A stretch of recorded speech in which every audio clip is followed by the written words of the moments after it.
Hello, everybody. Thank you for your patience. Are you ready, Millie? Call this meeting of the New Shoreham Town Council to order. Today's Wednesday, March 1st, 2023. It is 4:11 p.m.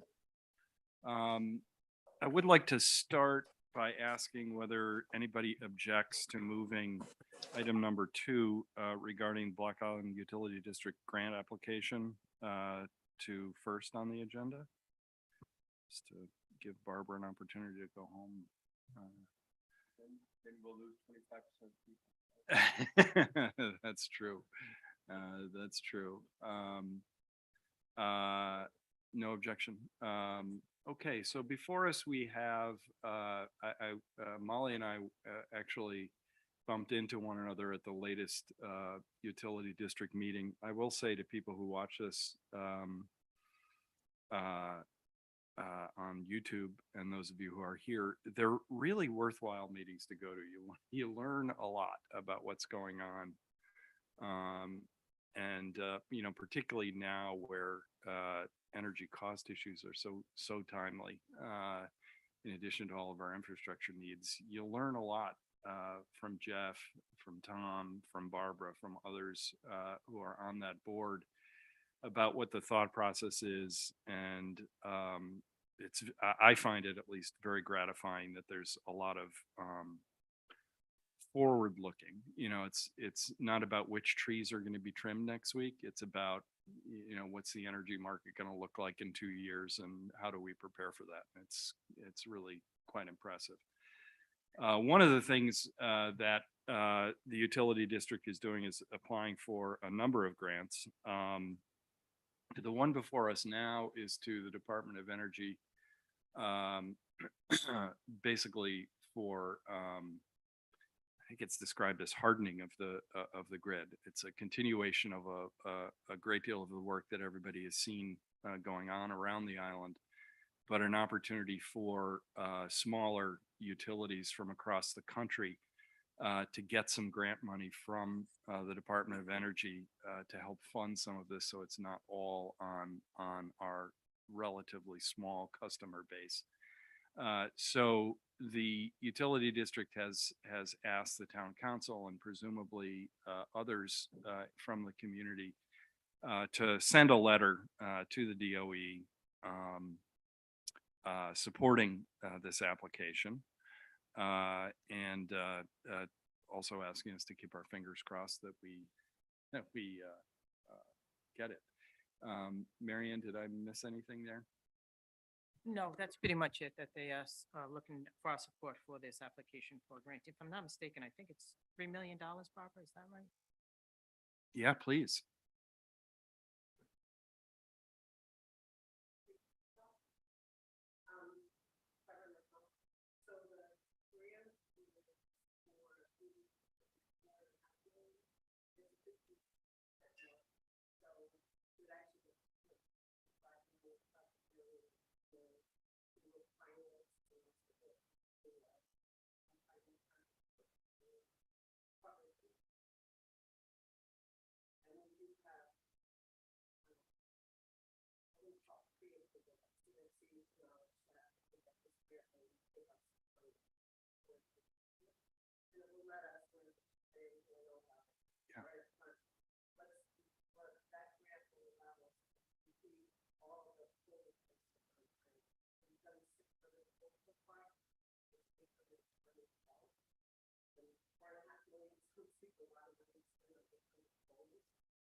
Excuse me, Barbara, I'm sorry. What were the numbers of what's been done and what's to be done again?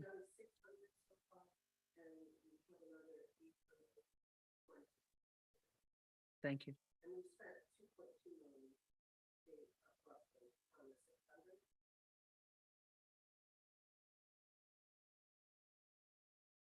Wonderful. Any questions for Barbara about this? Yeah.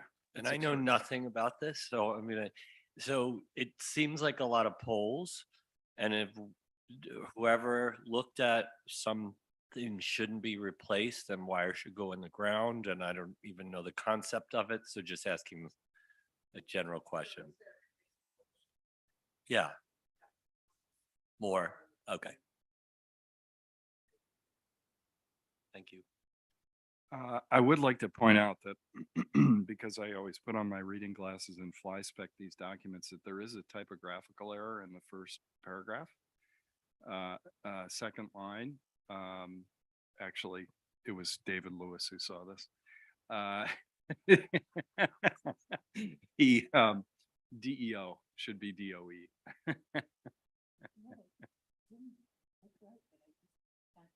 Yes. Yes, right. So, Millie, if you, or whomever would, correct that. You see that? So do you need a Yeah, motion? I think a we should. motion. I'll make yes. a motion to support the first warden signing the letter of support to the Black Isle Utility District, the U.S. Department of Energy Grid Deployment Office. I would second it. Any discussion of that motion? If not, all those in favor indicate by saying aye. Aye. All those opposed, no. It's adopted. So, thank you, Barbara. Thanks for coming. And now you can Stay sit for down deer. 'cause we're gonna, exactly. Exactly.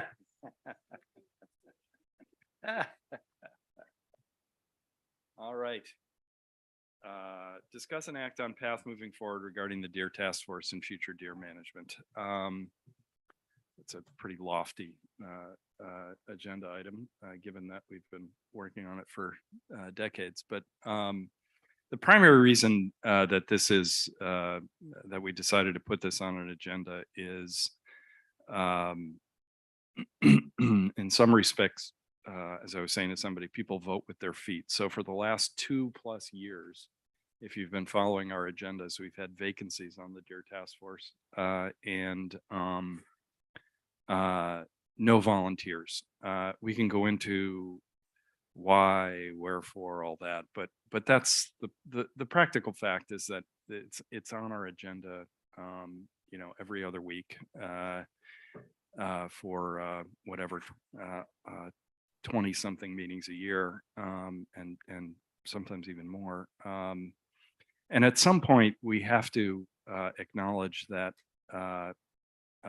not that deer are not front of mind on for many people on the island, but that perhaps the structure that we've chosen that was chosen, thank you, Millie, for doing all this research, but that was chosen 15 years ago or so, is perhaps maybe not the structure for going about addressing this. And I'm sure everybody has thoughts. I know virtually everybody in the community has thoughts, but I'm hopeful that perhaps we can get to a place among ourselves where we have a couple of actionable items that we can take on deer and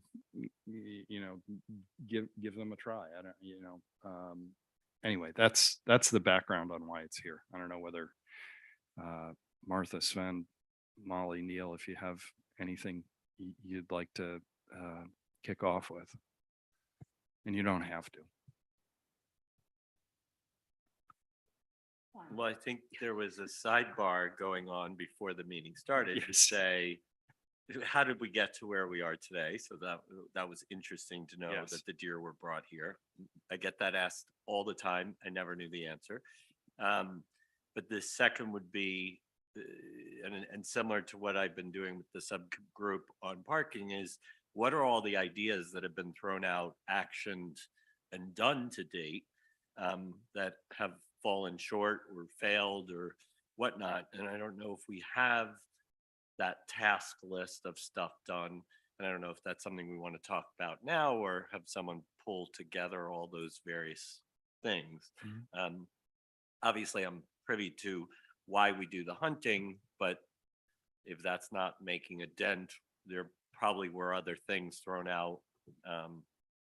So kind of open it up to the historian at the table.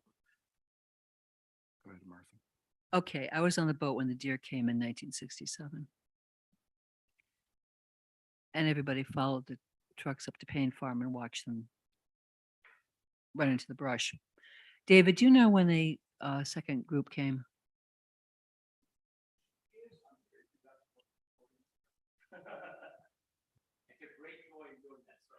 Okay, the point, the point is, the first deer were requested by the town council. The state of Rhode Island owns the deer. They always have. The state of Rhode Island, in my opinion, should have said this is ridiculous and not have said fine. Like they say, fine to everything else we ask for. Facetiously.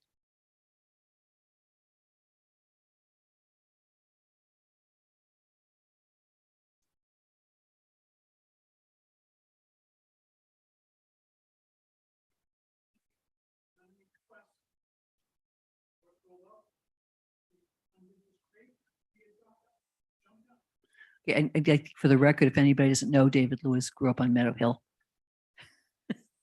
If anybody doesn't know, David Lewis grew up on Meadow Hill, so he knows. Yeah.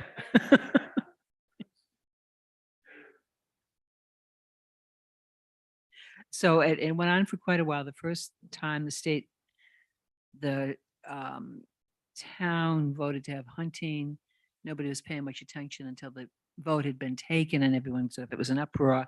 The state started coming over here in 1978 to try to convince everybody to have hunting. The DEM was actually quite a presence for a number of years, sort of working toward that effort. And there was a lot of going back and forth. There are all kinds of state regulations I'm not going to get into that really make deer prohibiting almost prohibitive out here, except for the in very large spaces, you have to be 500 feet from a building to shoot, and you swing a cat 500 feet, you've got, well, a very tired cat, but you've also got, I think, almost 18 acres of land. So that's a lot of land around every building. We have had a significant successes some years. I think a lot of the hunters are getting tired. They don't want to do all the dressing. There have been radically different views. I personally think, just as a matter of reality, we're not going to get rid of the deer. I would like to have them, I'd love to see them gone. I've said this multiple times, but snapping my fingers and saying go doesn't seem to be, I'm not having much success with that plan. There are several things that have been brought up that just haven't happened. And, there are different ideas. Somebody said, bring a refrigerator truck over here and say, fine, line one up and, well, blah, blah, blah. Seems to be the general attitude toward all of this. I think that's a direct quote. It actually is. And we have deer, and people will tell you don't have any deer here, and I see them all the time. I think we all see them all the time.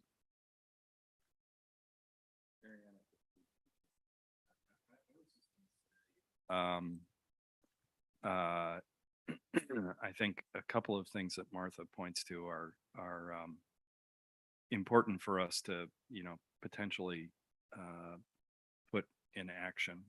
And one is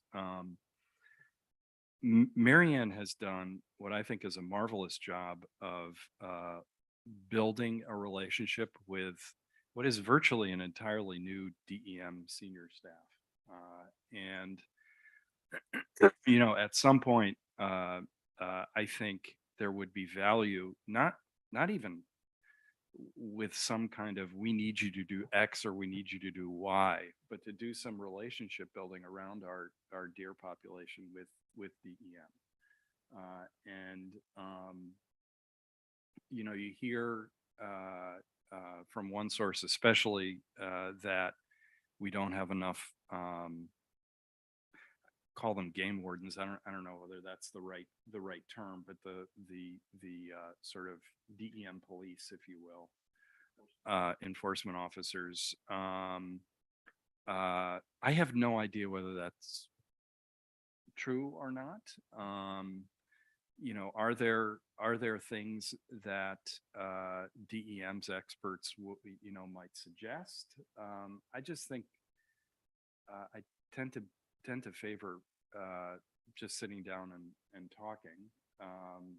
And I don't think, unless you've done it and I'm not aware, that we've sort of gone up to Providence and sort of had a few people around a table to talk to DEM just about deer. I also want to be mindful of, you know, your time, Marianne. So easy for me to say, I think Marianne should, you know, honcho a meeting with DEM, but it seems like a conversation would be worthwhile. The second thing is on this, the other point that Martha made was about declining number of hunters or aging of hunters and the processing. I believe it was Chris Blaine at a meeting where we were talking about this had spoken about the idea of a refrigerator truck or freezer truck or whatever the heck it is. And then I don't know whatever happened to that. That has always seemed to me to be one thing we could prove, disprove, act, you know, in some ways I sort of feel, Neil, to your question, like there have been ideas over time, and for one reason or another, either nobody does the follow-up, and I'm not talking about present company, nobody does the follow-up, or there's controversy about hunting dates or something like that, and then it sort of, the can gets kicked down the road, if you will. So those were you know, a couple of things. Marion, I don't know if you remember, did we just say to Chris, get us the information on it? I can't So remember. there was. I've we- expunged it from my. We did some research on the refrigerator truck and the costs associated with it, and the cost isn't inexpensive. Yeah. It's also where we're going to locate that truck and plug it in, the refrigerator, and plug it in, and who's going to take that responsibility? Who's going to take the responsibility if someone uses it? Who's going to be responsible for cleaning it? So those are some of the discussions that started and we never completed.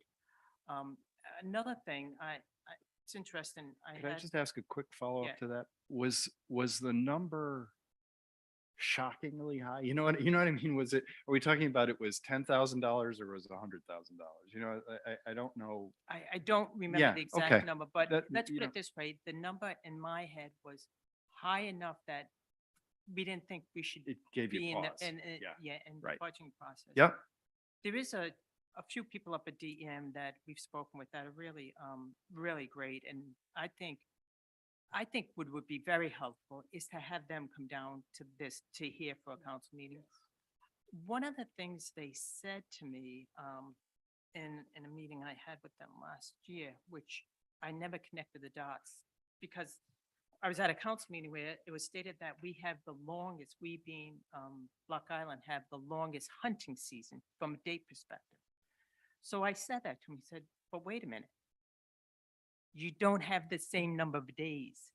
He says, you might have the longest window. However, you don't allow hunting on the weekends, on Wednesdays, school vacation, number of other days. And I'm like, didn't realize that, didn't make those connections.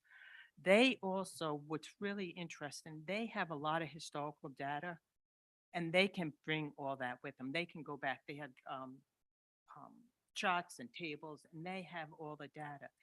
The data does support that the number of deer that have been taken in recent years is less. However, they also have stated the number of hunters have also declined. So they have stated that. From my perspective, and this is strictly my personal perspective, there's still a lot of deer on this island. Mm.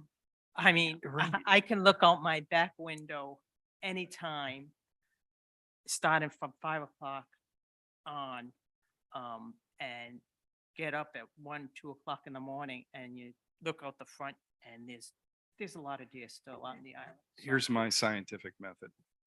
Go have dinner at the barn and see whether it takes more than 5 minutes for someone to utter the word deer. And the answer is it never does. But I will say, just in compliment to Mary Ann, you go to almost any town in Rhode Island relative to 30 years ago, 40 years ago, and there are deer everywhere. We were in Minnesota the other day, and it was shocking. Really? And we're right next to St. Paul. So, I mean, I do think that this is not just a Block Island problem. The issue, and I'm going back to the resolutions, is the deer were tied to Lyme disease very, very strongly here, and therefore became a health discussion. I think actually Neil's comment earlier is a really good one. Let's sort of try and catalog in one space what are the topics that have been discussed, what are the issues that have been, just so we can have them in, if nothing else, in a place. Because if we're going to become at least the adjunct deer group as a council, we should probably know that. I mean, Martha may be able to do it in 5 minutes, but I'm not sure everybody has that knowledge. Why don't we So- give it to conservation? I'm not in favor of disbanding. It's okay that we have no one on the Deer Task Force right now, but I don't think we should eliminate it. I think one of our problems is that the proclamation, or the, whatever that thing is called, the resolution that enabled it only speaks to Lyme. And our problems are bigger than Lyme at this point, right? So the deer eat everything. They eat all the things that 15 years ago they didn't eat, now they eat. So you can't grow a daffodil, and you should just trash your hydrangea bushes, because otherwise they will. They eat the Christmas wreath off your front door. They eat everything.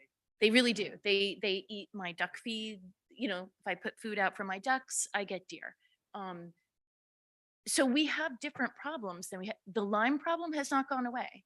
I have a friend who's on their third bout of Lyme in the past year and is really sick. Lyme disease is still just as dangerous as it was when we conceived of having this group. So I don't think we should get rid of the group. But our issues are different, right? So one of the issues we have is, just as Martha said, we have an aging hunting population, right? The people that are moving here aren't necessarily hunters. It's unpleasant, because once you shoot that animal, you need to gut it, you need to dispose of it properly. It's icky. It's a different population that hunts than maybe the people that are moving here now. I do know that the island hunters this year stepped it up, and they have been hunting quite a bit more. So what we saw that reflected in the budget, where we had to add money. They get the money for the tails, which someone the other day explained to me. I wondered why tails. And she explained that it had to be that you can't sell the deer, you can't pay people to hunt them, you can't sell the meat. So all you can do is give a reward for an inedible part of the body. So that is why we pay money for tails. Millie obviously knew that, but I don't think I did. I don't know if anybody else knew that, but I thought it was Molly, what do we interesting. pay? Hmm? What do we pay per deer? $150 And is that per tail. well, The deer is free. right. Is that a going rate?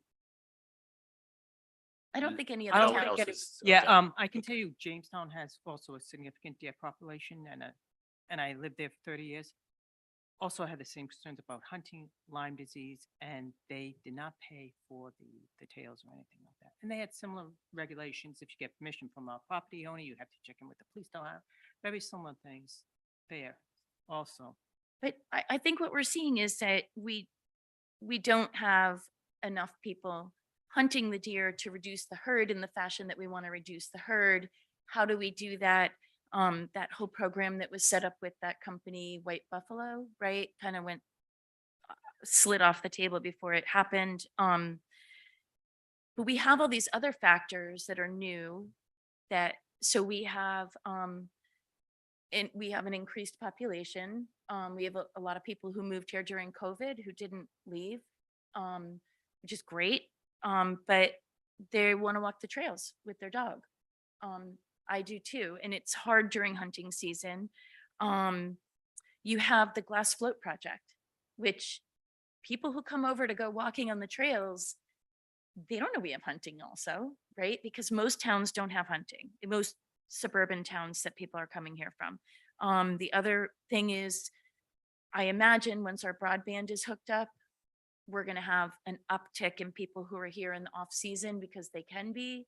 It's going to compound that problem. So we have to be aware of the fact that we have hunters and people that weren't walking on the trails before kind of starting to converge. And I know that the chief dealt with that really well with that Orange Vest program that the Mary D Fund financed, and that's super, but it doesn't solve every problem. It's, I don't know. I will say you don't need to have a refrigerated truck. If you want to just shoot a deer for sport, you can take the carcass to the transfer station and just throw it in the hopper. That is legal. That's, So I don't think that I have any debate with the importance of all the points you just said, right? Oh. I am, I'm trying. I don't disagree with any of the points that you just said. You know, Lyme is still real, deer population hitting cars, like hitting deer and cars. My trouble is that the Deer Task Force Committee currently doesn't meet. People don't want to, people aren't signing up to join it. And so therefore, I think the question is, how do we as a governance deal with those topics and get those topics front and center? And I don't know the best way to do it, but I don't think continuing a committee that I don't want to say isn't functioning, but isn't functioning for a long period of time can't have a quorum because there aren't, I mean, it's just everything's sort of broken about it. So my curiosity would be, should the council or maybe another committee get assigned to it so that those issues can actually become front and center? And we can actually maybe have another discussion about a white buffalo or have another discussion about it. But right now, those discussions don't exist because the committee doesn't exist to have those discussions. So I would urge, and I also think there's in principle, committees are formed to solve problems and or work in a lifespan. And I don't think that the perpetuity is required for a committee. So in my opinion, either they solve the problem or it becomes dysfunctional. And this is nothing about anybody who is on the committee or who has been on the committee. This is about time and place. So in my opinion, I would rather ensure that the committees we have as a town are doing great jobs, are functioning, and are supporting the cause of that committee. Harbors, shellfish, you can go right down the list. There's so many good ones. Here, I think it's now incumbent upon us to discuss all the issues that you talked about and to have those brought to the front. But I don't know if it's us or somebody, but they're not being discussed right now. So the question then gets to be, how do we do that? And in my opinion, that would, an option would be that the council becomes the Deer Task Force for a while. And then if it's continuing to take a lot of energy, people get excited, then we can reform the committee. So I'm gonna, well, because we could belabor this. So I will take a role in pulling town people together to have a brainstorming session that then I report back to the town council. It doesn't, the committee will be invited, but it won't be a committee meeting. So we move the ball forward. And if we decide on the committee being needed, well, so be it. But like this again, goes back to what we've talked about. Like it's just rotational that, so if you don't do something and set up something, we won't get anywhere. So I don't know if we need a motion, but I'm happy to run a meeting with no more than one other board, town council member. So it's not a meeting. And we get it posted in the paper. We get people to come in and bring up ideas. I will pick Martha's brain and whoever, Millie, and has been so great on other issues, getting me the history of stuff. So you kind of take that off the table, you kind of highlight what's already been done, and then you kind of come up with what new ideas could be done. So Keith, I will take that on. Okay, we're just doing the same thing we've already done. I think this is a very good example of probably something that never should have happened in the first place. It's happening over and over and over again. We see it in the nonprofits on the island. We see it in groups that want to have their own little niche committee, is what it really comes down to. This is what I want to work on. Therefore, I want my own committee, and I'll make some charge. I think Lyme disease was, politically correct. I don't believe, and I've never believed, that our incident of Lyme disease is so much higher than it is lots of other places. It is diagnosed here. It is looked for here. It is missed so many other places. It isn't Block Island disease. It's Lyme disease. And that's for not very far away from here, Connecticut. I think everybody, I trust everyone knows that.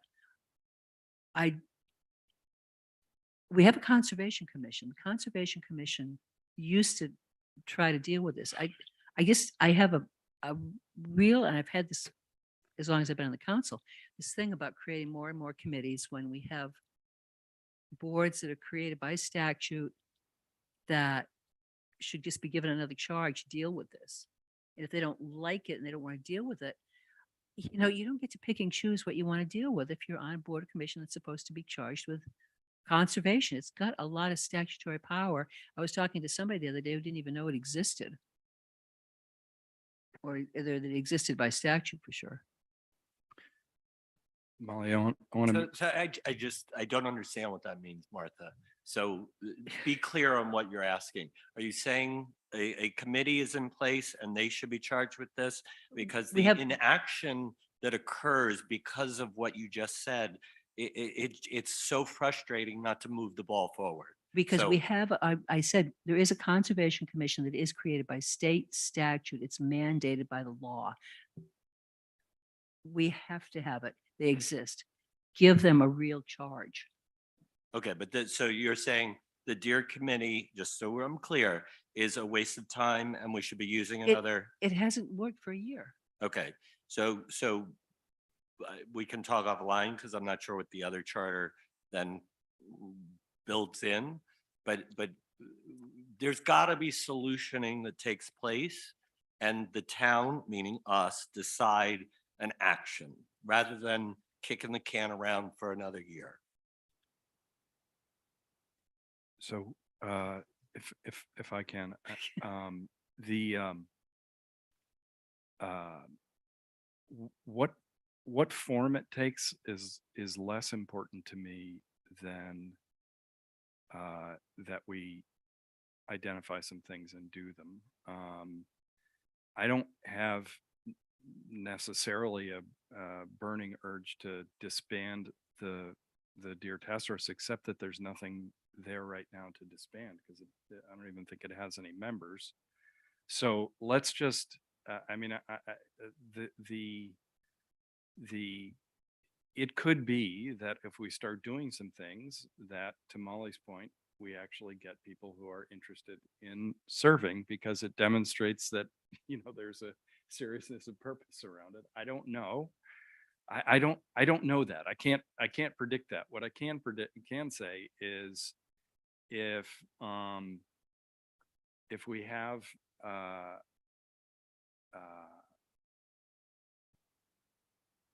if we establish it as a priority, to come up with a few things that we can actually estimate and talk about, and that's probably the better route to the next decision, which is on an ongoing basis, who deals with it, whether it's conservation or a deer task force or whomever. So, I mean, my own opinion is that there's some things that we've talked about that uh, uh,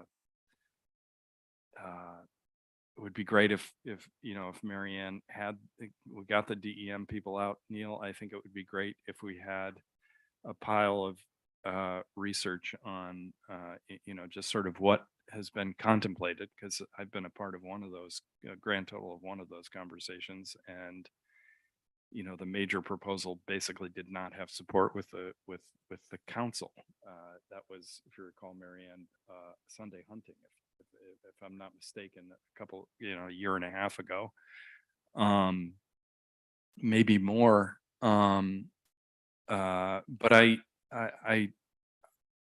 do like the idea of, in the absence of a currently, provisioned deer task force, of a group that works on these things. I think that makes a lot of sense, and I don't think it should be overly broad. I think it should be pretty focused. I think there are plenty of people in town, or a few people in town with the inclination and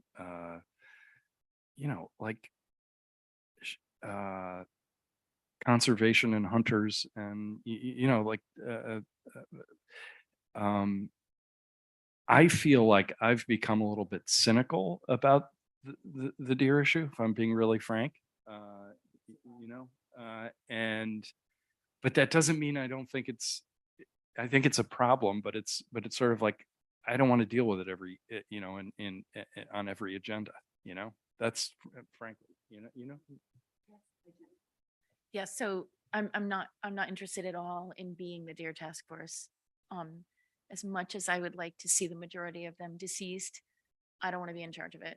I think I could be wrong, but Millie, excuse me, haven't all the terms on that board expired? So we have nobody on that board. We have, so, which is a good place to just shelve it for a bit.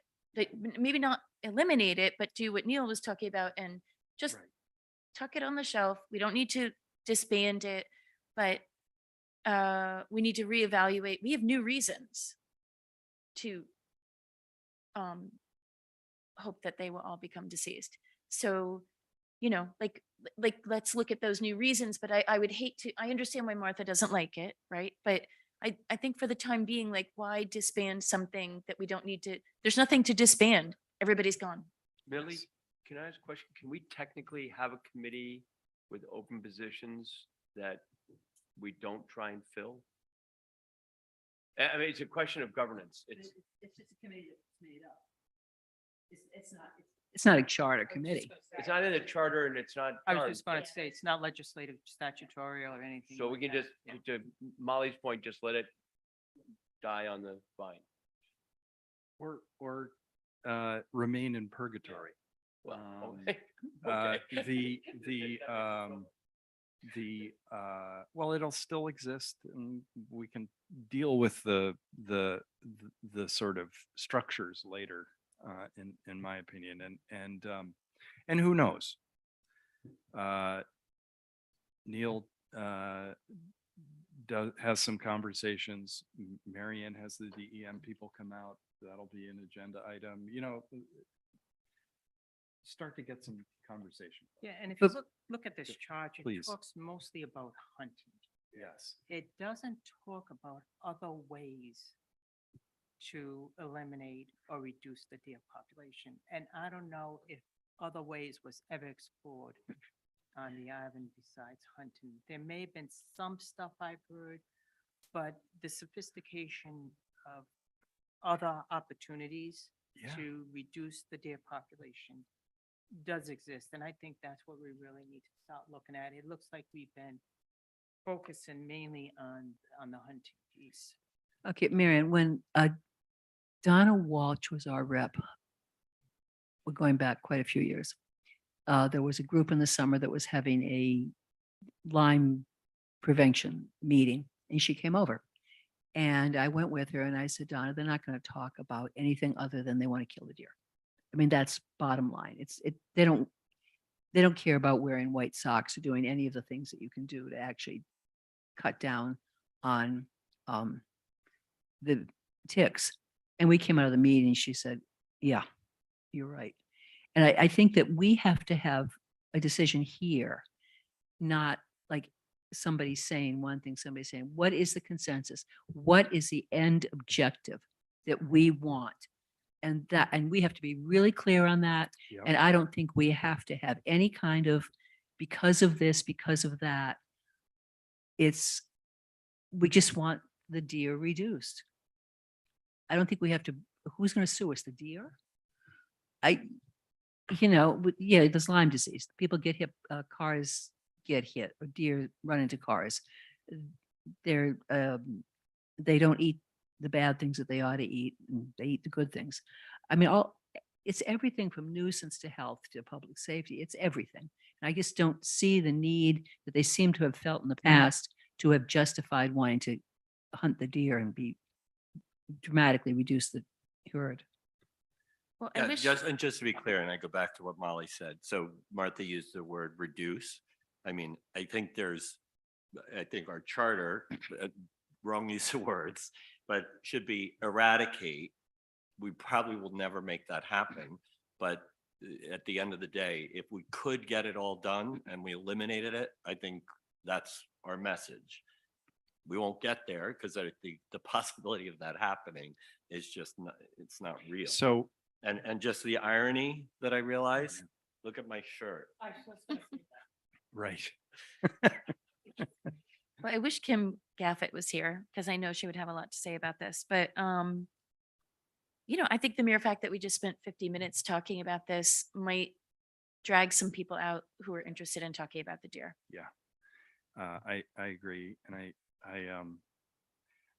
the only thing I would say about eradication versus reduction is that is its own controversy.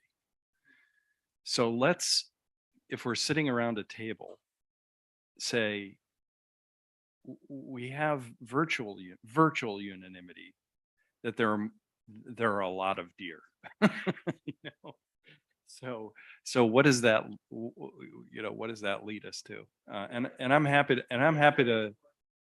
All right, I was because gonna there say- is going to be someone who says, well, I don't want all the deer off. I love the deer. That's right.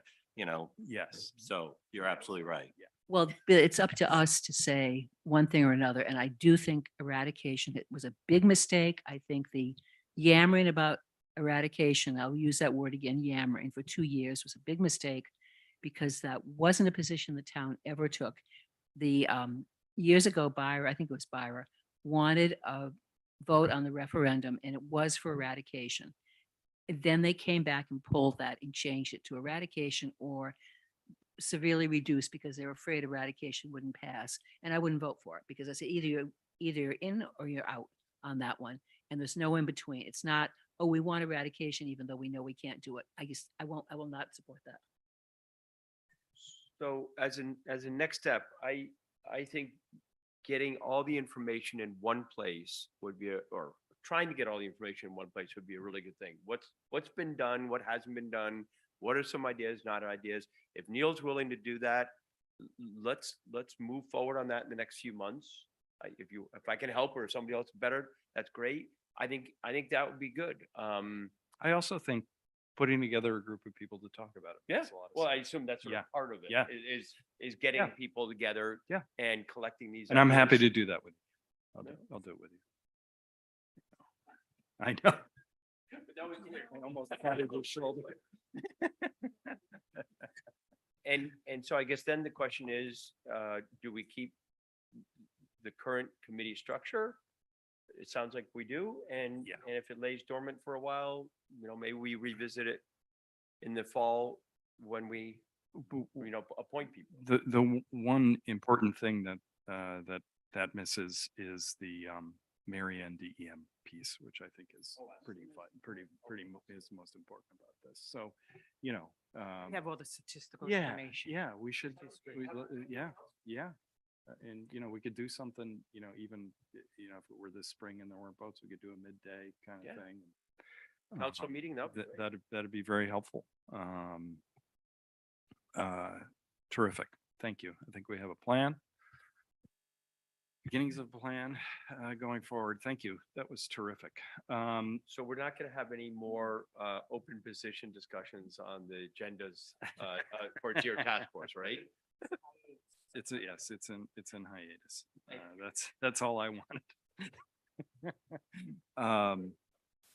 Item 3, discuss and act on streamlining and improving processes, meeting operations, mics, paperless, other items. This, Molly and I have been talking a fair bit about this, and I know Molly and Marianne have been working, and Tom have been working a lot on this stuff. So I don't know, Millie, if you want to talk about stuff, or what do you think? Tom, great, fantastic, thank you. Good evening, Tom Reesum here, facility manager. So one of the things we've been talking about, just to bring everybody up to speed, was having a more workable environment with this rotated arrangement. And I think it's working really well. So here's some of my observations. A lot of the what's it called? Conservation, zoning, planning, historic, they're meeting at that table as much as anything. And there's 6 of them sit around the table and they chat on the record. And Excuse me, Tom, not zoning, because you have, historic district? not historic, and not zoning, because zoning has witnesses. And in fact, we have to have a second mic and a second podium now set up for them. But a lot of groups are using, I'm just throwing out groups. But what I'm seeing is that a collaborative environment works better for a lot of groups than this audience, you know, preaching from the altar sort of thing. And taking the lead from Keith in that maybe, and we have found some heavy, sturdy tables that will break up into 2 or 3 pieces, 14 feet long, which is how long this is now. And it would be, you could seat at both sides, all around it. So 5 on each side and 1 on each end. And you could have your mics, like I'll get to mics in a minute. So that table would be there, maybe cocked a little bit, and this table rotated and cocked a little bit, so it wasn't in the egress path, but still had a line of sight to all the seated positions. And then if you had a working session, you could all work there. If you wanted to not populate the other side of the desk, you would just have what you have now. The only difference, really, because you're at a tabletop height now, is that little thing in front of you. And this table would have what's called a modesty panel halfway across, so that people sitting back here weren't looking up under the desk. And it's made for that purpose. And they come apart so you could wheel them aside for voting or blood banks or whatever you want to do here. And I think that would work really well. And what I want to do is mock it up with maybe our folding tables and this table, so that the moderator and staff could, you know, have that line of sight. I have, going now to the microphone part, I have the new boxes that we're going to put a box over here. Go ahead. So you're moving to the microphone part. What do we need to do? I'll be blunt, to get rid of these and to get more of a community-based table structure. So what I would do we like need to do? Well, what I'd like to do is mock it up and then have you guys meet either as a meeting or 1 or 2 at a time and say, yeah, that works. Can we do that for the 6th? 6th, 6th is, March 6th is Why the next meeting. you could, but I'm out Oh. until the 8th. Shouldn't we Greg? decide first if we're doing this? Well, Well- could I Well, it won't hurt to throw mock it up. throw something in? We used to have Nick DiPetrillo's dining room table. And it worked fine. It was an oval table. Years and years ago, people used to sit around that table. And that was really bad because people always had, somebody always had their back to the audience. That didn't work. And once Bill Stringfellow got on the council, he said, we're not doing this anymore. And they changed it so that people sat on either end and on, and you wouldn't need, doesn't have to be quite this large, because it's set in that, Mhm. what would be that area, a little bit smaller, I think, in fact. And that easily worked. If you had one person on either end, you could put up to 5 people in the middle, that's 7. Yeah. And do we have anything else? Because this just seems like, I mean, I feel like Neil is in, the end of the earth, and I'm not even at the other end of the table. So I do think there's a real problem with the way this all has to be. I don't feel there's any sort of, it's very difficult to have a sense of collaboration sitting here I agree. in this way. And that just that change really worked. And maybe we could try that with a long table That's what I'm saying. And That's not- completely my suggestion. and Yeah. not have something quite as large as you're talking about. I don't know how you don't like. You Well, like this? well, You like I'll bring in this? some I hate folding this. tables. We'll put them double width so you get the depth, so you could have room to spread out papers from both sides if you were in a collaborative mode. And then you just wouldn't seat people there when you were in this mode. Well, that happened. We had a what was the meeting we had? Well, we had the long table. down Exactly. there. The working session 2 weeks ago. Yeah, but why that didn't work, because what we have done before with that was put 2 of those big long tables together, back to back. Mhm. And that way you had plenty of room and room in the middle. So I'm sorry if I create more stir, but I just want to have it. I agree, So but if you the need si- anything the from 6 is us too to get quickly, but going, I will say what you just described, I was on the board in Old Lyme for 25 years, and we had a huge table with huge ornate legs. It was old and heavy and cool. And the council sat at one side in this environment, and the other commissions sat all around it, or the council sat all around it when they were doing budget sessions and stuff like that, and everybody there was plenty of room for everybody, and it worked fantastic. And they, like here, had to go electronic a few years ago, and it was able to be altered for that very well. I think we're on the same page. You're getting there. Molly? It's not at the top of my priority list at all, but I mean, if it is for other people, that's fine. I think the thing we want to keep in mind the most is that it's in the charter that we need to be broadcasting meetings, and therefore it has to be accommodating to people watching the meeting, as well as the people who took the time to come and sit at the meeting. I don't want to have a situation where we've all got backs to them and they feel excluded from No, the you wouldn't, conversation. that wouldn't be the case. No one would have their back to the camera. No. Unless you wanted to. The work sessions are going to be a little bit different. But that's up to you guys. so we're moving forward. Terrific. Well, to mock it up, Yeah. and then Yeah, if we mock it buy, up. we don't want to spend any capital until we all No. agree that that's the thing we want to do. Great. And electronically, it's easy. We're going to bring in another audio and power box over here to serve the moderator with those 2 machines that are there now, and that's already in the works. The box just came today, so that'll happen. And we bought 1 lapel mic for someone that likes to walk and talk while presenting for them, and we'll give it to one of you to try instead of having to talk to the mic instead of to your neighbor. And I think you'll find that there's bigger problems with the lapel mic in that you're always hot.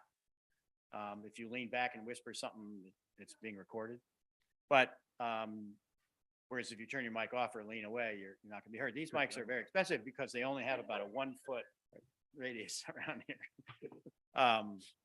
So those are just reality checks, but I what I'd like to do is, after I'm just away from Saturday to Wednesday, when I get back and the next opportunity we have, we'll set it up with all the folding tables we have and see if that works, and see if you can use it as all facing one direction for one scenario and surround the table for a different one, or for different commissions. and Okay, other things. Great. Can I ask a microphone question? Absolutely. And that's, I've noticed, I actually noticed because I was watching an HDC meeting recently, but David has pointed this out. A lot of people have pointed this out. How problematic hearing people who are speaking from the audience is. And I'm wondering if there is a solution to that that is not a karaoke mic that gets passed around, but I don't know, something up there or, sort of an involuntary microphone, if you will. Well- Part, this is not my area of expertise. I just know what texts I get and Well, here's mine and, We all- and I know Marianne's going for her mic too, but there's a mind thing here in that if you make it easy to talk and interrupt or talk over someone, people are going to. And I'm going to assume we're still live. And if you have a portable mic, and when we first set this up, I was thinking of having a portable mic so someone that couldn't get out of their chair for whatever reason, then we could pass on the mic. But then it's only gonna be a matter of time before everybody's gonna want that mic and somebody in the back corner Yeah. is gonna want that mic. And when Signet first laid out this room for us, albeit in the other orientation, they were gonna wire the ceiling. So it would hear everybody talking all the time, and we didn't want that either. And I think there is a formality and a strategy to having people come up, prepare their thoughts, speak clearly into the microphone at a podium like this, and it formalizes the process and just keeps can't get to a free for all because you're not going to be heard. I do invite everybody to watch any board meeting, including your own, because I've talked to a lot of people. I asked Neil to put his mic in the direction he's often looking, and as he just did, Sven and Marianne, who tends to lean away from the mic to sort of lean in. Martha has gone from a C to a A- on being heard because she leans in and you talk in a very moderated tone, but the mic's picking you up because you're in there, and that everybody's getting better. And I haven't watched all the commissions, but you guys are certainly getting better. And we're all Thank you. We're all taught to we're all taught to look at who we're speaking to, but that's not really how. As you know from Robert's rules, you're talking to the audience. Everybody else is talking to the audience. You really shouldn't be talking to each other. But the way the construct is of these meetings, but that's how you want to run it. The Right, chairman runs yes. the meeting. So Yep. that's where we are. There's a sample lapel mic coming that will be used for the presenter if it's not preferred by everybody else. If one of you try it and say, yeah, that doesn't really work either, we'll still use it for the presenter. Sure. If you have any other ideas, I'm happy to experiment with them and maybe get a trial run on something. Go ahead. So quick, I hear you on formality and I hear it on structure. I also know that some people, and not just one person in the back corner, but others have been very nervous to talk. And we've had a couple of meetings, especially some of them about housing or especially some of them about, when there was larger groups. And there were a number of people that it's not normal for them to get up in front of a lot of people and talk. And they felt very exposed there. And I think it's an interesting discussion if we're trying to increase the participation of not having a variety of mics. And so I guess my question would be, and it's a council or it's really a manager's decision, I guess, why wouldn't we have you call it a karaoke mic, but you're saying that you think it reduces the formality, or why? I think, not to answer for Tom, but I've had these conversations. The concern is that control is a word that I don't want to use, but you don't control it. So it's hot and it's being passed around, there's the opportunity for an ongoing discussion and conversation that either wasn't on the agenda or what have you, and that there's value in people coming up to the podium because it is a sort of, okay, this is important enough that I want to get up and speak into the microphone. I mean, I don't know. Well, Robert's Rules of Order would say that you are the moderator and that all comments should be directed to the moderator. So the risk that you run by passing a microphone around is that the person over there asks a question and the person over here answers the question, where the person over there should go to the mic, ask the question of you, and you might just be like, does anybody out there know the answer? But it's up to you to crowdsource that information if you want to, or to shut it down, or it's, Right. yeah. You recognize all of it, according to your regulations. Yes. Yes. Mary Ann.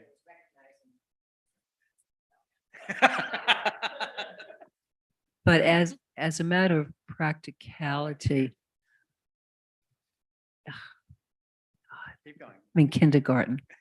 As a matter of practicality, we had one of these at Harbor Church and, and we tried a hand around mic. And we don't behave that badly down there. We really don't. But it was just a freaking nightmare. It was, and then somebody, drops it or somebody hands it over. And, by the time you've gone through about 3 sessions of handing a microphone around, the thing isn't working. And they're not inexpensive. And we tried wiring it and that didn't work very well. Well, now we have to worry about, back then we didn't worry about germs. It's just, practically speaking, I think it sounds like a great idea. Unless, you've really got a good control over somebody carrying it around, handing it to Yeah, people, it's not going to work. I would agree with Martha. If you have someone who is managing it, corporate meetings, they do it all the time, but they don't free fall it Yeah, to go right, around because right, everything right. would go off the rails. Yeah. Yes. So having someone walk around with it would, if we wanted to go down that route, it would have to be, and then Mary Ann's then got to have another person at the meeting to attend, My goal was to have a discussion to make sure everybody was. Oh, saying the same absolutely. thing This is, versus it just one person. So that was my goal. And David? just one other thing, we did talk with the folks that did the audio visual for us about a drop microphone yes.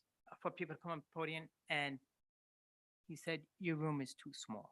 Oh, interesting. And so what Sure, would yeah. happen is, if David Lewis is Yes. talking to someone next to him, the Gotcha. microphone will pick it up. Sure. And I did reach out and called up here in another community that used them and said, this is what they said to us. And they said, how many does your room hold? I said, 50. She said, we're at 125. And And it's still, we need to be careful. We really need to be careful. So a drop microphone from the ceiling was one of the first things we spoke to them about. And they said, your room doesn't warrant it and you can't get it. gotcha.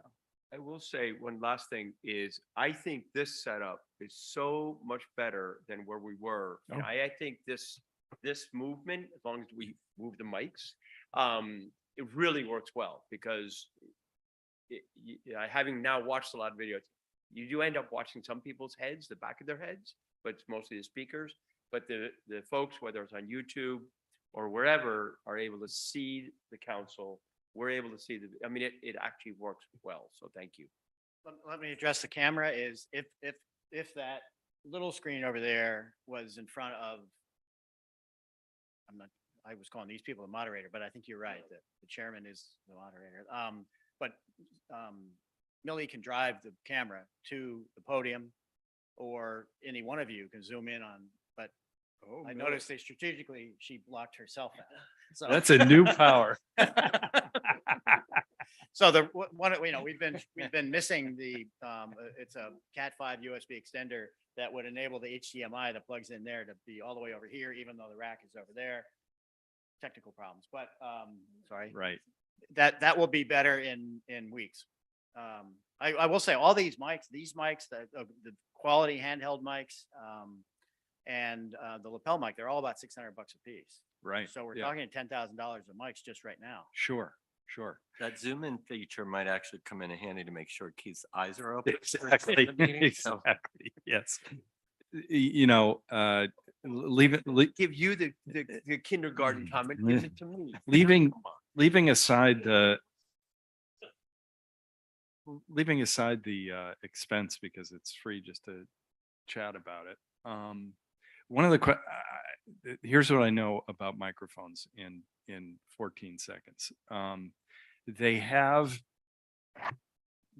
an angle that they pick up from, and then they don't pick up around. And I'm just curious about whether some of the issue with, say, Neil, and I used to be in Neil's seat when we were over there, so I know exactly whether any of that could be solved with a different attachment that had a broader scope of Yes. listening. I think it's possible. There's something called a capsule, which is up at this end. And there are capsules that have different functions. You'll notice music mics for a band, they have 0 range. And then- Right. so the mic isn't picking up all the instruments Right. and Yeah, around them. And that's why the vocalist has to practically put their lips on the mic to make it Yeah. work. This is sort of an oval that sits around here so that when you turn like this, it really drops away. yes. And that's not unintentional. I will take that as a lead and look at whether I'm there's just- capsules that have different functions. It's more a matter of curiosity for me because, you know, I learned 14 seconds worth of information about microphones. If I could then just keep the things moving, I did look at a tablet type computer, which I think you have, where you can write with a stylus and have a keyboard and download and has a hard drive, so you could take notes or whatever.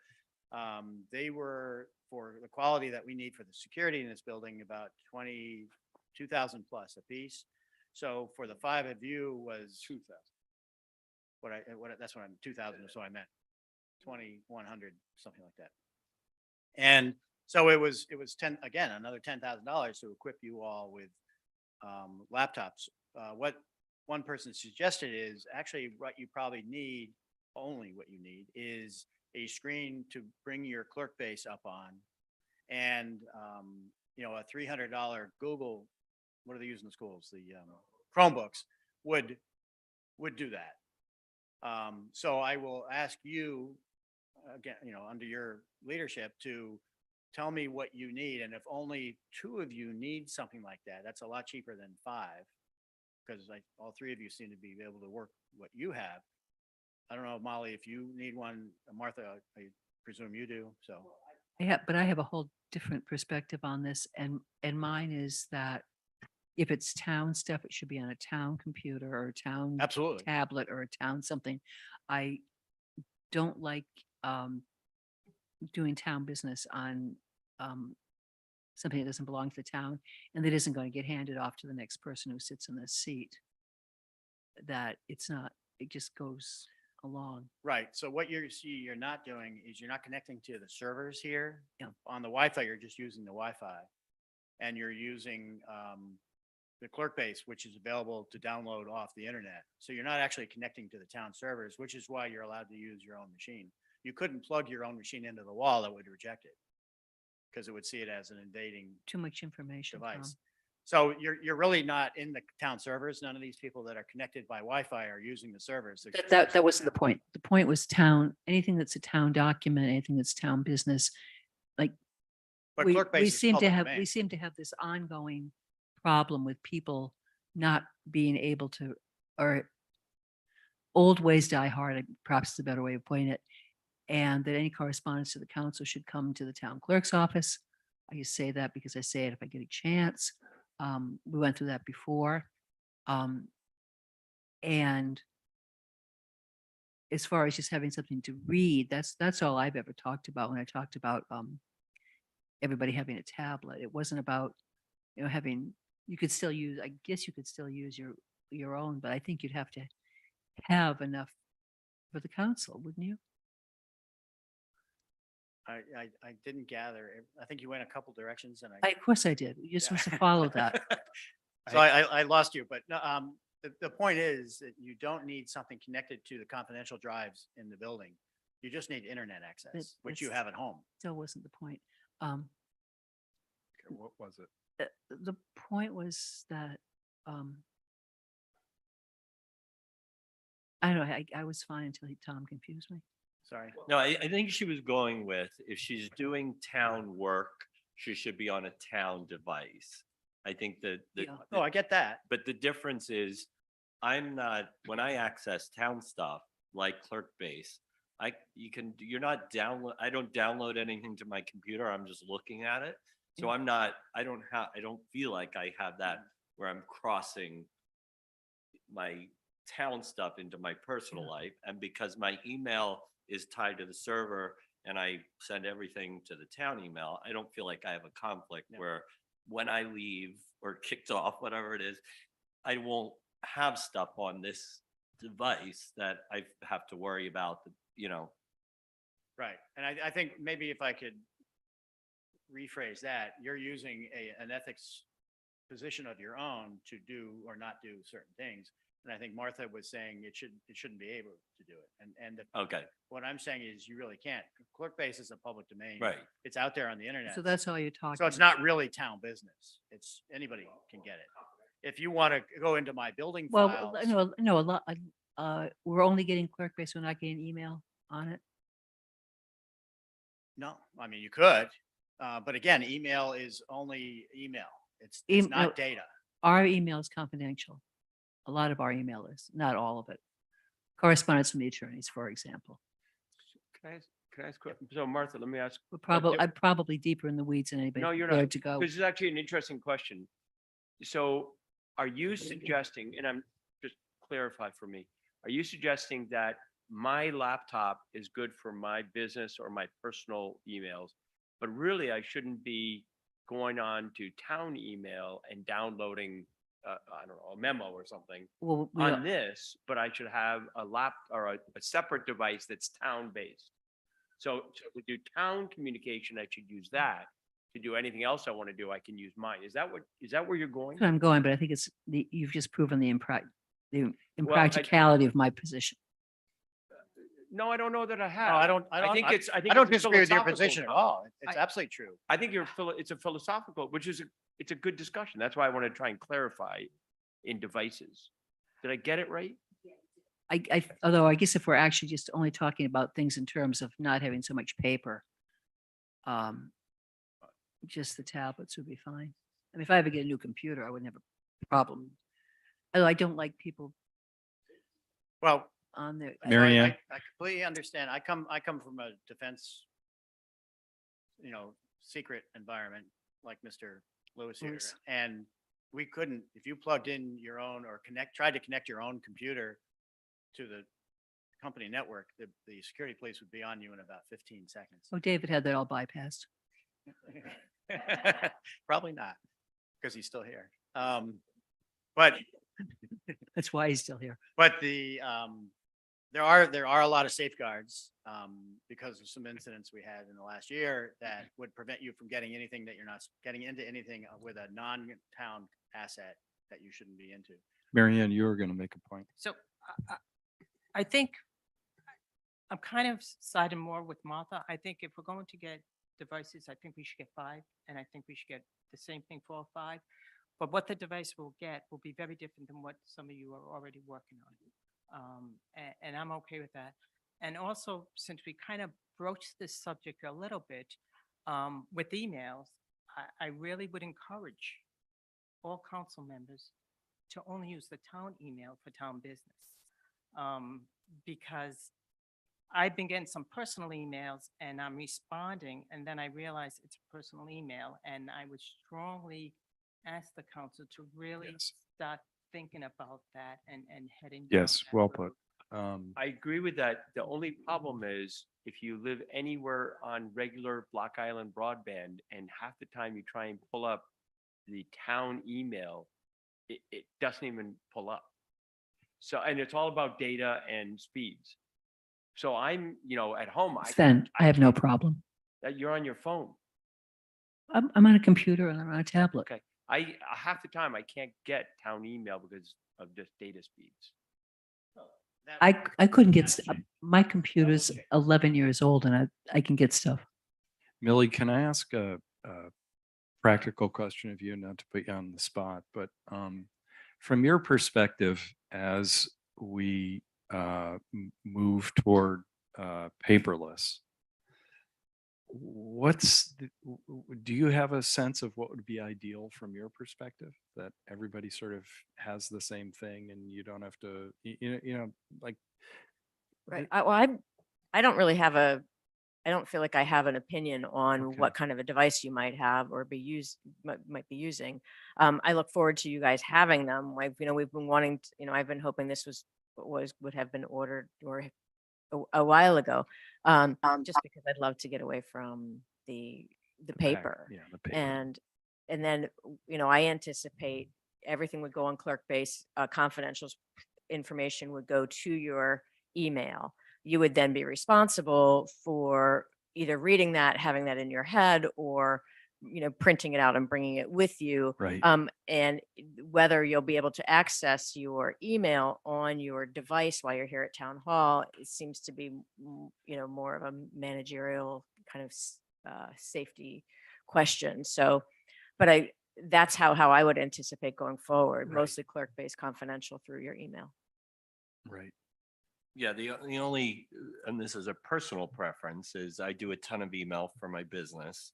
And I try to do emails in the morning, and it's just easy to be able to click into each mailbox on my computer rather than having to then get on another device to do the town email. And it also makes me more efficient in replying to all of you or whatever's going on. So my preference would be that I stick with this, but I'm happy to do with whatever we decide. I am probably, and Millie can nod yes or no, I am probably the biggest violator of this issue. And Millie every once in a while says, could you please use the town email? And I think we should just have a policy and get the devices, because I think it's the right thing. I think Martha's point is right, and Millie has been consistent in this. So I think if we can get inexpensive, whether it's workbook pads or no, but I mean just simple pads that we can email from and do, and that have a keyboard, that's gonna be the only question. That's what we should use for town stuff, and I shouldn't use my personal /work. Molly, do you have any thoughts about this?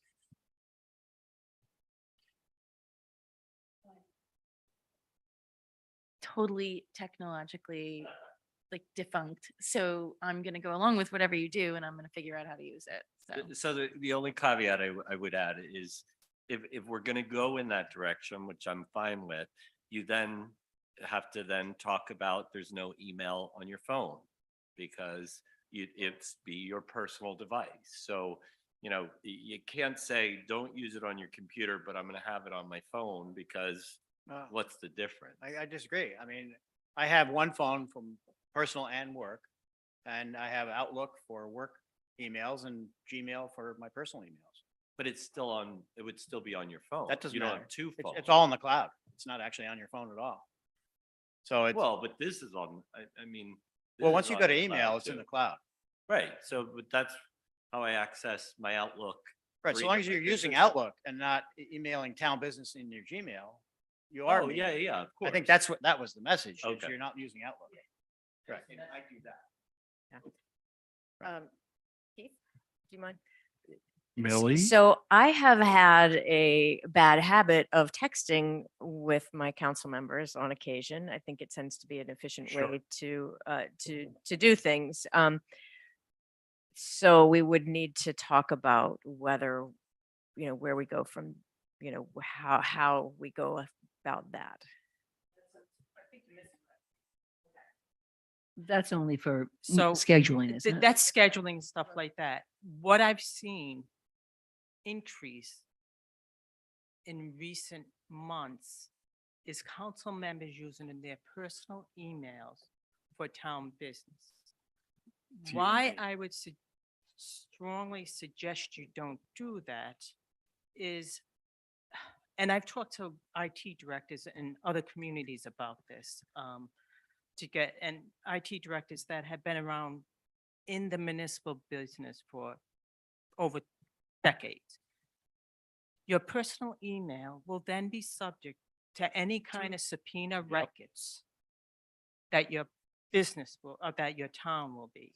And therefore, you would have to turn over all your personal emails. And I'm not sure that's what the council would like to have happen. It's a really important and good point. And that's the only reason. As far as the text messaging and stuff like that, what Millie does is mostly scheduling. Right. And what I think, and I do get text messages from councils like, you know, I want to stop by 5 minutes before the meeting. Can I do that? I say, sure. Call me. And if it's something that a council puts in a text message that I think I'm not comfortable with, and it's strictly my personal barometer, I would say, why don't you call me, or let's stop in so we can discuss this. So that's where I'm going with the personal emails. And I get what Neil is saying with the devices. I go back and forth on this, and he's right. If you run in a business and you have, you know, you have a device that's personal, it's easy to flip from email account to email account instead of going from account to account. It's crazy, and I get that. So I guess, you know, we can move forward and order devices if we want to order just the 2 for folks and keep the 3 for the other ones, and let's see how things go. But as far as the emails, I'm glad we're having this discussion because I really, I've had some concerns for the past year because I've seen an increase. Mhm. And I think we need to really think Yeah. about getting away from that.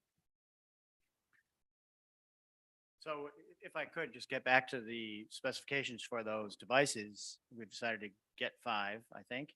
How strongly are you five, and I'm just talking to this board, not the next one, on having stylus capability, which you might see Keith uses. He's the only one I actually see use it. But would any of you handwrite notes on your screen, or you can just type them if you need to, or write them on a piece of paper? My own opinion about this is that we should have basic functional Okay, computers. because that drives we the don't- cost. that- That's yes. a big tablet. That's the difference between a tablet and a Yes, laptop. is That's- capability. my own. What I would say, I think, in my opinion,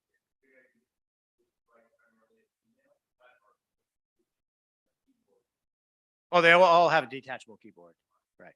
So if you want to use it, you can. If you don't, you don't. Yep, thank you. And by the way, I think I am a huge violator of this discussion, and I will do everything I can to get better, but it is important. And we've had some situations where they've said, you know, we want to make sure you're not destroying any files or all that. And to Mary Ann's point, they would just take the computer in essence, and I'm not sure I want that. Right.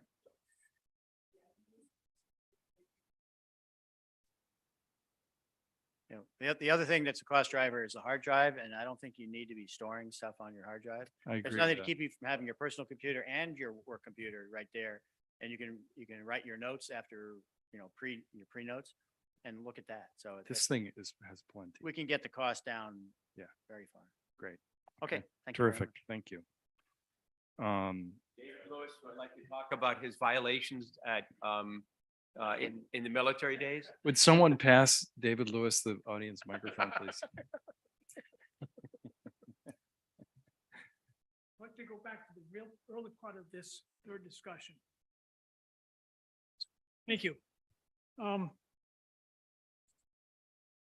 going to ask Tom to join me up here because I think he might need to dialogue with me from here. I didn't hear exactly what you were recommending with regard to the positioning of your manager and Millie, because it's always seemed to me the way the room was arranged that they're a little bit out of the game and not part of the team. And even though they're not elected officials, they're certainly part of the team. And it just seemed a little, bit not intellectually upsetting that they were not necessarily even able to look at you as easily as I can look at you from here. Sure. So when you were talking about rearranging the room around a larger table, where did you have them located? So I had imagined having a table almost that long that was wide enough to be sat on from both sides if the function wanted to be that way, but from one side certainly for this setup. And then this table would be at the end of it, counted a little bit, so everybody had line of sight. Or seven? Seven. Great. When I was talking before about, what we used to have, and I know everybody hates that, but too bad. We had the dining room table, person, however many people. And I think that table, in fact, was in front of it with the, I think it was the solicitor and the clerk at that time. We didn't have a manager back then. Those are the people who sat there. So it was a separate table. So you didn't have like the awkwardness of this huge behemoth piece of furniture that you don't really know what to do with when you're not having meetings. But it did allow everybody to have a line of vision. And I don't know why we ever got away from that with this god awful thing we have here, but I wasn't involved. So Millie and Marianne, I would like it noted, I'd much rather look at you than Keith. So however we can set up the new room would be helpful. The reality is that there are as many chairs in this room as were allowed by the fire marshal anyway. So we have a lot of room to work with. And I think there's no doubt we can make it work. David? Okay, moving on to the microphones. So I'm very glad that you all had this conversation today, and I've purposely held my comments to the end because for a couple of reasons. One is that I wanted to let it all play out, but also I didn't hear everything Tom said, so I'm going to ask him to help me understand some final points. But first, just a little bit of humor. You all know I've been on vacation for the last few weeks. So I've been watching on YouTube. And actually the A team at the last meeting were Molly and Millie. And as I told Sven earlier, and Neil wasn't there when I told Sven though, that when it got to some of the important discussions, they were actually sitting back with their arms folded, leaning back in their chairs, participating in what Sven identified as the two most important discussions of the night. The point being, I couldn't hear anything that they said, and I couldn't hear, it was disruptive to my ability to actually participate in the meeting and take any gain from it. So it's a good thing we're having this discussion. Additionally, I'm glad that we're having this discussion today, and because we means you. Up to this point, I've always felt a bit like an antagonist in this discussion. And finally, I'm beginning to feel as if I'm a partner in this discussion because I see movement going forward, really trying to understand and solve the problem. So I do so much appreciate that. So Tom, if you can come up and just explain to me exactly what you were thinking about with regard to, I understood what you talked about with the trial. Going through the chair. Ask him and I'll tell you. I really all just want you all to get home for dinner. Yes. So do I. Okay. Press on, David. It is Um, the ruling of the chair that you can speak with Tom about this. To look at the bikes and the trial and error that we're going to go through with that. And, I don't have any preconceived notions about how this comes out, so I'm glad that your expertise is coming in to help direct this operation. So like I didn't hear you talk about a couple of things that were obvious to me in recent weeks. Number one of the nights when you were presenting from the big screen, a couple of times. So once I was in the room and I heard this from other people who were watching on YouTube, I experienced it myself at the last meeting when I think you were discussing the fire bond discussion. You can't point and hold the microphone at the same time. It's almost impossible. So that's a big improvement. there will be times when you're gonna have two people up there. So just keep that in mind. Secondly, I didn't hear what your plan was for work sessions where the council and maybe the planning board might be sitting around a larger table. To date, those have been ineffective as far as hearing them on YouTube. Did you have a plan for that? No. And I didn't hear it? Yeah. Okay. No, well, I didn't have a plan, and that's why you didn't hear it. Okay, But it's fixable. Right now, we only have 7 microphones active at any one time. I could put a mic in front of everybody, but I'd have to add some more wires. We could share mics, have like a mic at every other person or something like, but there's a mechanical fix to that. And I think Yeah. if you're gonna have the work session around this table, you need to have it recorded. right. That's the point. I only raise it to make sure it's on your radar. And maybe then, just thinking out loud, we used to have tabletop conference calls.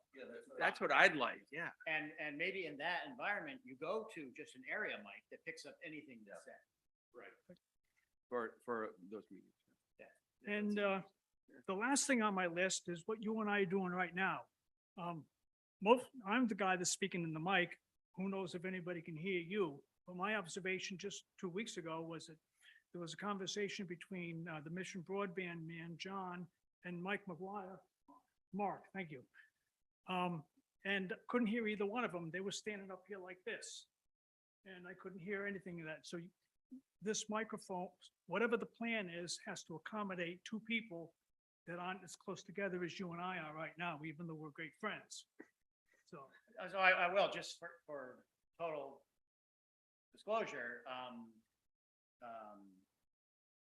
the zoning meetings often have a prosecutor and a witness environment. And Joe Priestley asked me that for zoning meetings, I set up a second podium with a second microphone so they don't have to do what we're doing. mhm, And that is easy. great. I think that's it. Good. I appreciate all your time. Thank you. Thank you, guys. It has never felt adversarial to me. And I feel, for me personally, and I think Molly feels this way, we spent a lot of time on this when we were doing charter. And this is part and parcel of, openness and transparency. So I think all of us, I actually find the stuff that you say to be very helpful. And I know I still have a couple of questions, but do you have anything else on this? And not if you have, No, go ahead. well, I want to get back to paperless. And Millie, I don't know if it confuses things or not, but I don't need hard copy anymore. No, that doesn't confuse them. That's good. I don't think it's pretty else. Good. I Same- mean, I same just here. saw in the boxes, everybody had them and Nope. I got it all on my new tablet. Not, of course, on this computer. I would never do that. Yes. Yeah. There are some problems with, I guess we don't have those issues as much, but I know HDC, you can't reduce things to Right. and I'm sure zoning and planning have the same issue. And then you get into rustling paper, but there's just it has to be, Right. But Millie's sophisticated enough to know the stuff that's Yeah. gonna come over Yeah, and the that stuff that isn't. We'll If leave there's a big chart needed, we should have hard copy. We're only paperless at this point. We're working with the council. And you're right, plans and stuff like that, Yeah. planning board and stuff like that, are needed. Eventually, we've come a long way. I Yeah. mean, We have, really yes. think Better we've come a long believe it. way. So, baby steps will keep moving along with this, but we'll have those particular committees work with that and decide how they want to go. Go ahead. Martha, may I ask you if you could imagine a use of the big screen in lieu of paper presentations for HTC and zoning and planning? not with. No is good.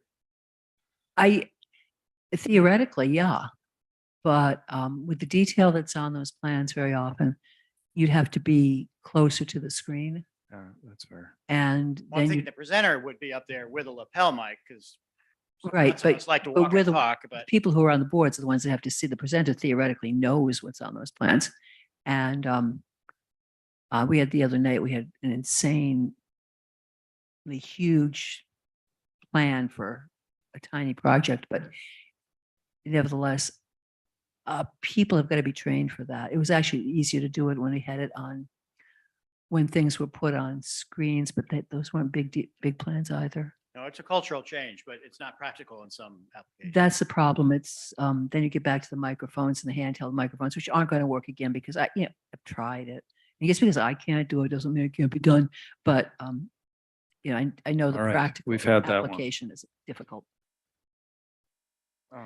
Well, Molly? I just wanted to say, like, I know you're talking about adding microphones, but if we get to the point where we're replacing, could we save the old technology in the hopes that the school might get on board and broadcast their meetings? So one of my, thank you for raising that because I'm so glad that Nick and James were here because Nick and James know off the top of your head answer, but arguably one of the most important groups that is not available for streaming is the school committee. And I would like to get a sense from you of the extent to which we're permitted under the statute to require it. Because there's a lot of stuff going on at the school that people need to be able to pay attention to if they're so inclined. And there has been I won't even describe it as resistance, but it's sort of inertia has kept that from happening. And if there's something that we can do to interrupt that inertia, I'd like to be able to do it. But I also understand that the statutes are limit the ability of a town council to direct or impact that. To your point. Sure, Keith. Good evening, Nick Solitro, and this is something, Keith, you broached with me maybe a week ago, Yeah. maybe a little more. I've talked to James about it. We're going to look at the statutes. As a whole, you have the law evolving more and more into transparency. So frankly and personally, I'm surprised to hear that you have any bodies that are resistant to Yeah. making their actions more public, but that's neither here nor there.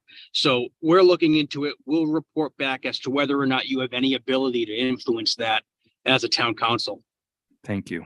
The other thing that I just wanted to say while I have the mic is I neglected to thank Millie and Laurel for transitioning to meeting invitations. That was I'm sure Laurel's fingers were falling off that day, but sometimes the first step's the hardest step to take. And I would just ask you, Millie, we were talking about this the other day. If there are things like that you feel would make our process more efficient, make it easier to assign people on your staff to things that you feel are more pressing or more important than catering to the council's whims.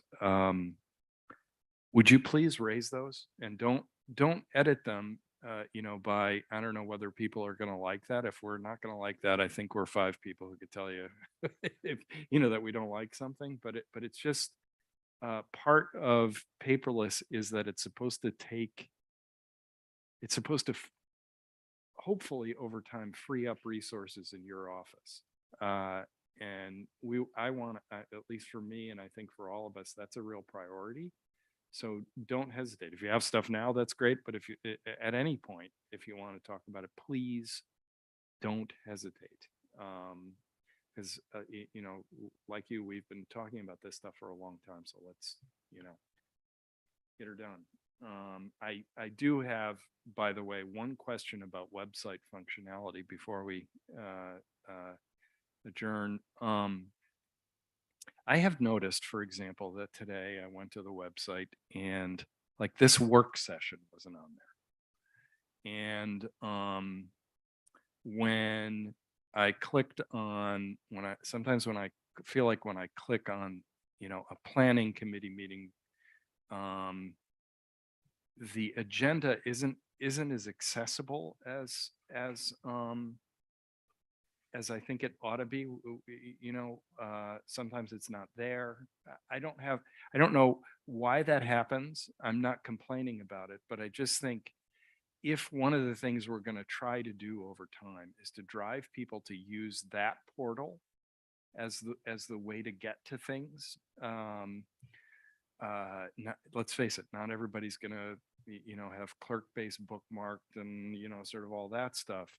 I would like, you and Mary Ann and Tom and others, please consider sort of ongoing investment in that website, because I know that's what it takes. But it is 90,000 million miles better than it was a year ago. So it's not like that, but it's just kind of, if that's our desire, and it certainly is mine, to use that portal as the main entry for all kinds of things, heck, for everything from online payments to, what's the HDC's agenda this week, investing in that seems to make sense. And if we need help to do that, let's talk about that. Thank you. Anything else? Thank you. I thought we actually got some stuff done today. Thank you so much. Motion to adjourn would be in order. Good. All in favor indicate by saying aye. We are adjourned. Thank you, guys. good. Thank you so much. I think I prefer an 18-foot table rather than a 14-foot table. I prefer a lot of little small tables actually, because then you can break them apart. I do a lot of tables, 2 feet per person, believe it or not. It's less than you want. 3 feet is big, so somewhere between 2 and 3 feet per person. I think I've seen a picture. I like that. I like a T almost.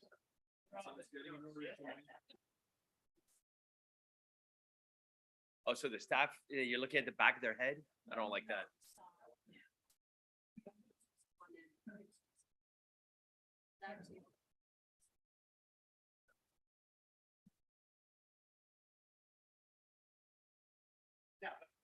Just there and here.